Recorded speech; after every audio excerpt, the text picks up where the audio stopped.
Today we're taking a closer look at the CZ75B. The CZ75 was originally designed in the Czech Republic by brothers František and Josef Kučky. In 1975, the pistol was produced by CZ for the Czech military and police forces, with the intention of exporting it globally.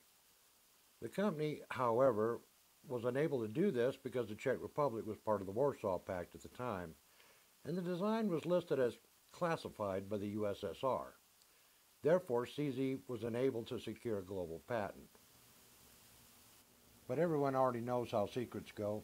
It wasn't long before examples found their way out of the USSR, and that's all it took for other arms makers to jump on the unprotected design. Soon afterward, a plethora of copies and variants were being offered by firearms companies worldwide. CZ's export dilemma ended with the breakup of the Soviet Union and the Warsaw Pact in 1991. Afterwards, CZ was finally able to sell their pistols on the open market. Strange as it seems, now suddenly competing with clones of themselves. The CZ75 is available in both 9mm and 40 Smith & Wesson. This one happens to be chambered in 40 Smith & Wesson. The other is the all-stainless version, chambered in 9mm. These pistols are distributed by CZ USA, a Kansas City-based subsidiary of CZ. The CZ75 was originally developed as a military-grade fighting handgun, and is currently the preferred police sidearm in a number of countries. In civilian hands, it really shines as a rugged personal and home defense pistol with superb accuracy. That said, it's also a great choice for target work at the range. These are second generation CZ75s, or 75Bs. The B prefix indicates a modification was included that incorporated a firing pin block. This device keeps the gun from firing unless the trigger is actually pulled. CZ incorporated Browning's short recoil system into the CZ75's action design. Similar to the Browning High Power, the CZ75 uses a lock breech short recoil firing system, where recoil is absorbed by the slide rather than the frame. The barrel and slide are locked together until the slide rides backwards when fired. CZ's inside the frame rail design softens recoil and reduces muzzle whip noticeably. The 75B does feature all-steel construction. The hammer forging process for the barrel also increases durability and precision. The design of the feed ramp helps with reliable feeding, and speaking of the barrel, the chamber is fully supported. The all-steel construction and fully supported chamber are strong enough to allow the use of even hot 9mm SMG rounds, otherwise known as +P+ loads, without the danger of ruptured cases. Having said that, let me throw in a quick disclaimer. I don't recommend the use of 9mm submachine gun or +P+ ammo in any CZ75, especially not in the variants or clones. Just pointing out that the CZ75 is more robust than many of its clones and knockoffs. Using standard velocity or even regular +P ammo is really the best way to go. But be aware that some of the CZ clones are not even rated for +P. That said, let's move on. These pistols are available in a black polycoat finish like this one, or the all-stainless version if you favor that look. Both versions are exceptionally well made with the outstanding fit and finish you'd expect in a high-quality handgun.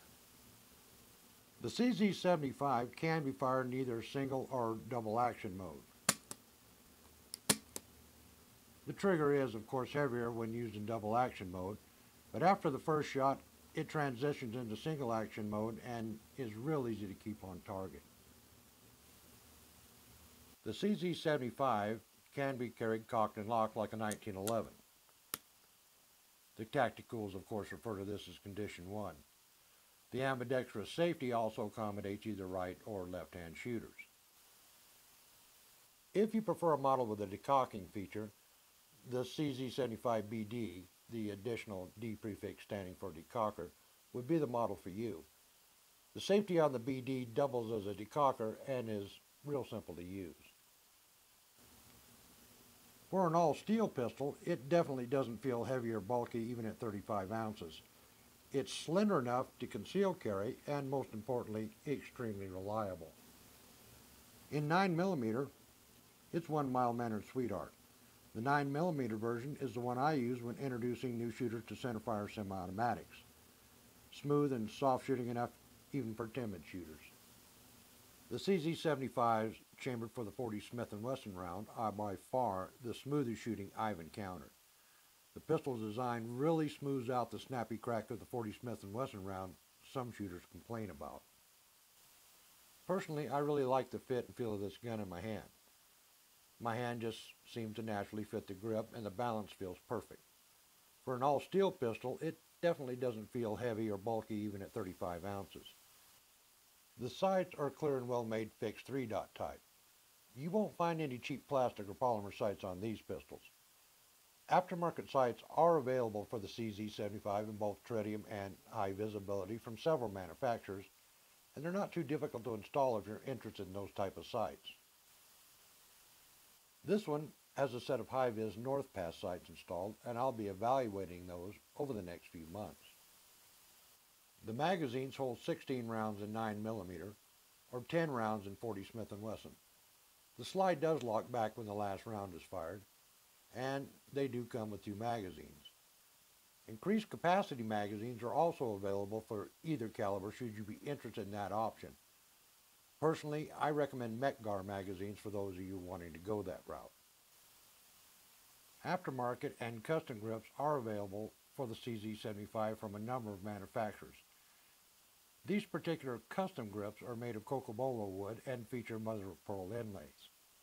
A number of aftermarket grip manufacturers offer a variety of styles for these pistols. You're bound to find some you like if you decide to swap out the factory grips.